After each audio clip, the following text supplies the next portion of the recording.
अस्सलाम वालेकुम। नादिर बलोच एक नई वीडियो के साथ हाजिर खिदमत हूँ। जैसा कि आपके इल्म है कि सदर ट्रंप ने अचानक एक नया यू टर्न लिया, और वो ये है कि जनाब पहले वो आपने हुरमस की नाकाबंदी का ऐलान कर चुका था और ये कह चुका था कि दुनिया की कोई ताकत, कोई जहाज़ यहाँ से अब नहीं गुजर सकेगा।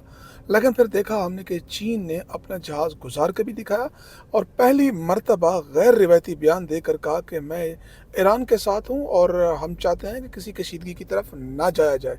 यानी कि बराह रास्त धमकी थी कि अगर आप ऐसा करेंगे तो फिर कशीदगी का जो इजाफा है उसके ज़िम्मेदार भी आप बनेंगे। फिर सदर ट्रंप ने रात गए अचानक ऐलान किया कि इस्लामाबाद में दोबारा मुज़ाकरात हो सकते हैं। सहाफ़ियों को कहा कि उसने एक इंटरव्यू में कहा कि आपको वहीं पे, यानी कि इस्लामाबाद ही होना चाहिए था, आप यहाँ पे क्या कर रहे हैं, आप वहीं पे ठहर जाते। यानी कि ये सदर साहब की जो अचानक ज़बान तब्दील हुई है। और पाकिस्तान जिसमें वज़ीर आज़म शहबाज शरीफ साहब सऊदी अरब जा रहे हैं, उसके बाद तुर्किया, और कभी इम्कान है कि जुम्मे से इस्लामाबाद में दोबारा मुज़ाकरात का दौर होने जा रहा है। इस मुज़ाकराती दौर में होने क्या जा रहा है, ये बहुत इंपॉर्टेंट है, क्योंकि बहुत सारी ऐसी चीज़ें थी कि जो सदर ट्रंप की टीम जो यहाँ पर आई थी मुकम्मल तौर पर तैयार और आमादा नज़र नहीं आई। क्योंकि उस मुज़ाकराती दौर में, जो मैं पहले बता चुका हूँ कि 21 घंटे के मुज़ाकरात, बेसिकली 16 घंटे मजमूई तौर पर, लेकिन टोटल टाइम मिलाया जाए तो तकरीबन 21 से भी ज़्यादा घंटे बनते हैं।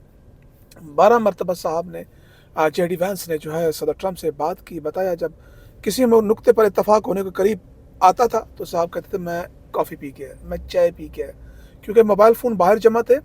तो साहब जाते ट्रंप को फ़ोन करते, बताते कि ये सूरत हाल है, वो ये कह रहे हैं। यानी कि एक तरफ से ईरान की जो टीम थी वो तमाम अफराद, तमाम शोबेजात, तमाम स्टेक होल्डर्स जो है वो जहाज़ में आए थे, वो वहाँ पर मौजूद थे।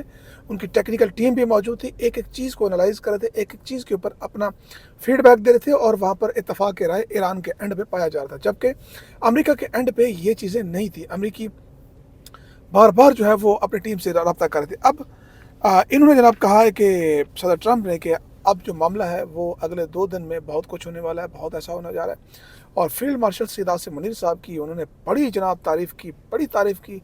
लेकिन पहली मरतबा ऐसा हुआ है कि इस तारीफ़ में एक शख्सियत जिसने सैल्यूट मारा था और गज़ा पीस का बोर्ड का हिस्सा बने थे, मेरी मुराद शहबाज शरीफ है, उसका नाम तक नहीं लिया। हाँ, फील्ड मार्शल साहब से मुतालिक उन्होंने कहा कि वो बहुत अच्छा काम कर रहे हैं, शानदार शख्सियत के मालिक हैं, और हम ये भी कहा कि हम किसी ऐसे मुल्क में क्यों जाएं जिससे हमारा कोई लेना देना नहीं है।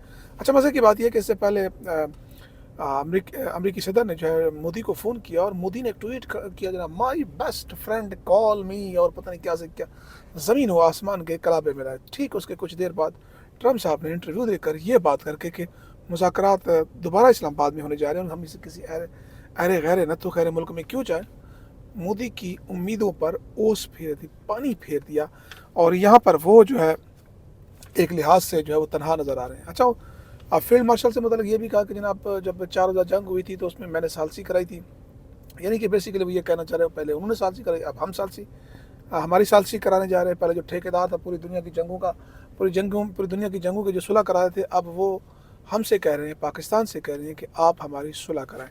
अच्छा, मज़े की बात यह है कि ट्रंप साहब ने पूरी पावर इस्तेमाल करके देख ली है कि किसी तरीके से ईरान को पावर में लाया जाए, खौफ में लाया जाए। पहले कहा तहज़ीब मिटा दूंगा, फिर आपने हुरमुज़ खुलवाने के लिए सारे मुज़ाकरात चल रहे थे, खुद कहा कि मैं आपने हुरमुज़ बंद कर रहा हूँ। लेकिन कहते हैं ना, उन्होंने कहा हमारी सेहत पे क्या फ़र्क पड़ेगा, खसमानो खाओ, दुनिया जाने तुसी जानो, हम तो अपने इस मामले पर नहीं आएंगे। बहरहाल मुज़ाकरात जो है अब वो दोबारा शुरू हो रहे हैं, और साथ ही ये ट्रंप साहब ने जो है नेटो ममालिक को कागज़ी शेर कहा, और अतालवी वज़ीर यानी कि इटली वज़ीर अज़म पर भी तनकीद की। और आपको पता है कि इटली के वज़ीर आज़म जो है उसने कल बड़ा ज़बरदस्त बयान दिया जनाब। उसने ये कहा कि वो इसराइल के साथ जो डिफेंस पैक्ट है उससे निकलने जा रही है, उसका फ़ैसला हमने कर लिया है। यानी कि इसराइल को इस मामले से एक बड़ा धचका लगा है कि उसका एक डिफेंस अलाई, दिफाई अलाई उससे अलग होने जा रहा है।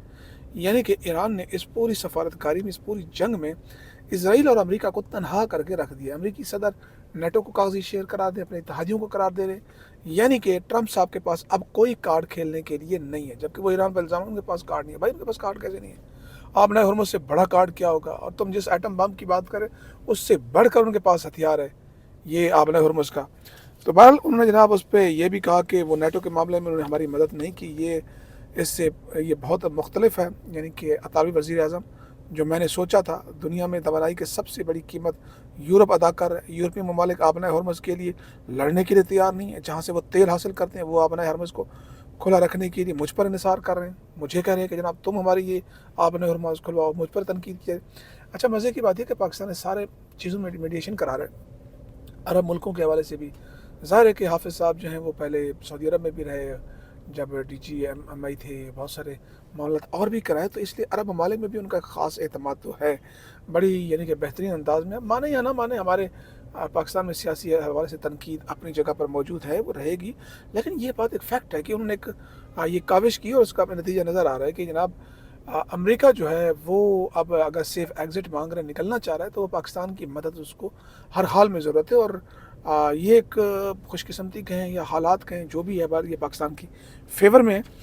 تو یہاں پر جناب ایک اور چیز ہے جو آپ کے ساتھ شیئر کرنی ہے, وہ ایران کے صدر مسعود پزشکیان ہے.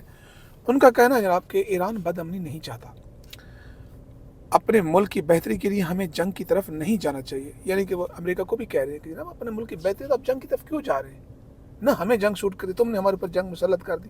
2 مرتبہ مذاکرات ہوئے, مذاکرات کو ڈیریل کیا, تمہارے یعنی کہ اعتماد ہی نہیں ہے. اور جو تم بھیجتے مذاکرات کے لیے, ویسے عباس عراقچی صاحب نے اب میرے خیال میں کچھ سیکھا ہے کہ وہ جیرڈ کشنر اور اس طرح کے جو پراپرٹی ڈیلرز ہیں ان کے ساتھ مذاکرات کرتے تھے. بھائی ان کے ساتھ مذاکرات کریں, پراپرٹی ڈیلر کا کیا ہے, ایک پراپرٹی کا ادھر سے ریٹ لگوائے گا, دوسرا ادھر سے لگائے گا, جہاں سے اس کو مناسب ریٹ لگے گا وہ بیچ دے گا. تو انہوں نے آپ کو 2 مرتبہ بیچا, لیکن اس مرتبہ بہرحال انہوں نے ان پر انحصار نہیں کیا. جے ڈی وینس کیونکہ نائب صدر بھی ہے, اس کے پاس اختیارات بھی ہیں, تو اس کو بیچ میں رکھا, جس کی وجہ سے ہمیں کچھ انگیجمنٹ جو نظر آ رہی ہے, چیزیں آگے بڑھ رہی ہیں. ایرانی صدر کہتے ہیں کہ اپنے ملک کی بہتری کے لیے ہمیں جنگ کی طرف نہیں جانا چاہیے, لیکن اس کے ساتھ ساتھ یہ بھی جانتے ہیں کہ اگر ایران پر حملہ ہوا تو ہم مضبوطی کے ساتھ کھڑے ہیں, دشمن کے آگے نہیں جھکیں گے. انہوں نے یہاں تک کہا کہ ہم بین الاقوامی قانون کے خلاف کام نہیں کرتے. امریکہ اور اسرائیل کو بھی انہی بین الاقوامی قوانین کو تسلیم کرنا چاہیے جو کہ وہ تسلیم نہیں کرتے. اصل ایشو یہی ہے. اچھا اب یہ بھی خبریں آ رہی ہے کہ اگر یہ مذاکرات کسی نتیجے پہ پہنچتے ہیں, اور ایک لمحہ ایسا آتا ہے کہ حتمی ڈیل کے قریب پہنچتے ہیں, کیونکہ یہ ایک کہتے ہیں 47 سال کا ٹرسٹ ڈیفیسٹ ہے, اتنا آسان کام نہیں ہے یہ مذاکرات کامیاب ہونا یا آگے کامیاب ہوتے ہیں. اس کے پیچھے بد اعتمادی کا اتنی بڑی فضا ہے, اس کو دور کرنا اتنا آسان کام نہیں ہے. اگر یہ ایسا ہو جاتا ہے تو ذرا یہ بھی کہہ رہے ہیں کہ امریکی صدر ڈونلڈ ٹرمپ جو ہیں وہ خود بھی آ جائیں گے, پھر ایرانی صدر بھی آ جائیں گے, اور پھر یہاں پر دستخط ہو جائیں گے, اور یوں مذاکرات جو ہے اپنی حتمی شکل کو انجام کو پہنچیں گے. اب ٹرمپ صاحب یا اس کی ٹیم یہ چاہ رہی ہے کہ ایران جو ہے وہ 20 سال کے لیے یورینیم افزودگی نہ کرے, جو موجودہ افزودہ شدہ ہے وہ ہمارے حوالے کر دے. یہاں پر ایک ڈیڈ لاک موجود ہے. کہ کچھ دوست ہمارے جو ہیں حامد میر صاحب اور اس طرح کے دعوے کر رہے ہیں کہ ایران 5 سال کے رضامند ہے کہ 5 سال وہ اپنی ایکٹیویٹی سرگرمی میں معطل کر دے, مستقل نہیں. لیکن ایران کے اینڈ پر اس طرح کی کنفرمیشن نہیں آئی, اور وہ اس طرح کی بات نہیں کر رہے, اور نہ انہوں نے اس طرح کی بات کی ہے کہ جس سے یہ اندازہ لگایا جا سکے کہ جو ایران ہے وہ بھی یہی چاہ رہا ہے, جو یہ باتیں. بہرحال دیکھتے ہیں جناب, کل کا دن بہت امپورٹنٹ ہے, اور آج شام بہت ساری چیزیں کھل کر سامنے آ جائیں گی, جس سے واضح ہوگا کہ یہ مذاکرات کس طرف جا رہے ہیں. اپنی دعاؤں میں یاد رکھیے گا. ویڈیو پسند ہے لائک کمنٹ شیئر کیجیے گا. اللہ حافظ. ناصر.